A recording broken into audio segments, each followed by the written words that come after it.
Hello ladies and gentlemen, my name is Dietrich and today I am going to try to help you answer the age-old question. What is the difference between a Kia Seltos and a Kia Niro? Both of these are subcompact SUVs that are obviously made by the same automaker, and as far as dimensions go, they are within 1 or 2 inches of each other all the way around. So why does Kia produce both of these vehicles? Well, the primary difference between these cars is that the Seltos is only available with standard gasoline engines, and the Niro is only available with some level of electrification, either as a standard hybrid, a plug-in hybrid, or a pure electric vehicle. I suppose since there are 2 different gasoline engines you can get on the Seltos and 3 different electrified powertrains available for the Niro, Kia, in their infinite wisdom, decided they should just produce 2 different models to try to keep things simple and to give me a topic for a YouTube comparison video. So that's the crux of the issue. If you have your mind made up that you want a hybrid, a plug-in hybrid, or an EV, go with the Niro. If you are not trying to go in for all those hybrid shenanigans, go with the Seltos. But what really is the best choice for you?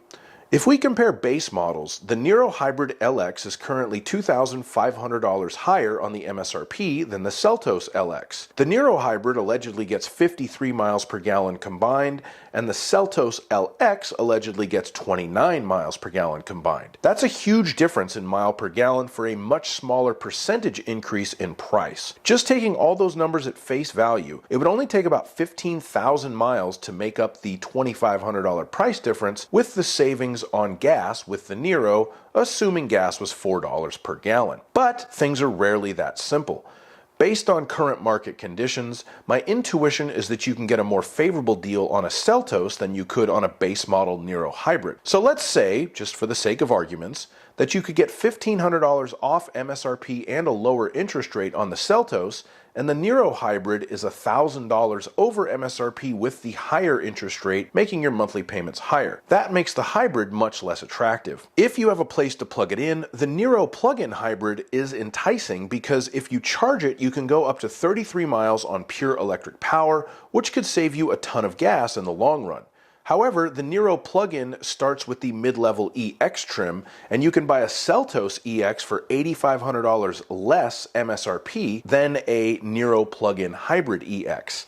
That will buy you a ton of gas. But if you own a home with a garage that is suitable to be able to reliably charge a plug-in hybrid, you might very well be able to swing the additional $8,500 plus whatever the dealer is going to tack on, so maybe that is still the best way for you to go. If you can't regularly charge the car to maximize gasoline conservation, the plug-in hybrid isn't the best choice for you. Nor is the Niro EV, which I'm not really going to say too much about because I haven't driven that version of the Niro and I'm not an EV expert, so it's there if you want it, but that's about all I have to say for it.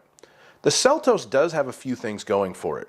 If you want all-wheel drive, it is optional on the S and EX trim levels of the Seltos, and it is standard on the X-Line and the SX models. The X-Line and the SX Seltos also get a 1.6-liter turbocharged engine with 195 horsepower and 195 torque. Those are going to feel the sportiest of any of these cars, so if you're more after sporty driving dynamics than you are after fuel economy, get one of those. The fully loaded all-wheel drive turbocharged Seltos SX only has a $450 higher MSRP than a mid-level Niro Hybrid EX, so there is lots of value and performance there.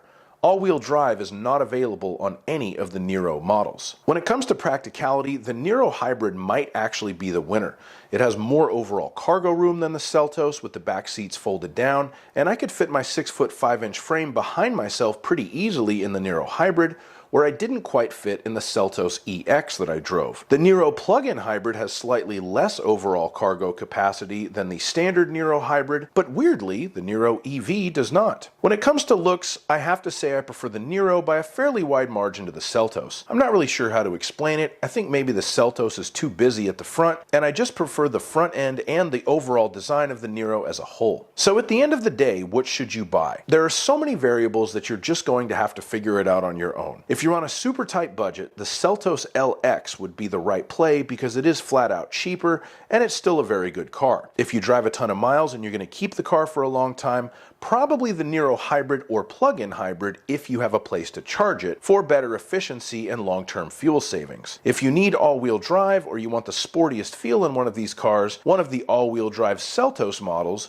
preferably with the turbo gasoline engine, is the way to go. For me personally, I would probably buy a Niro hybrid and call it a day. That may or may not be the right choice for you, but since you made it this far in the video, I gotta put my 2 cents in. Thank you so much for watching. If you have any questions for me, please leave them in the comments and I will do my best to answer them. Please like my video and subscribe to my YouTube channel, and please have a great day. Bye-bye.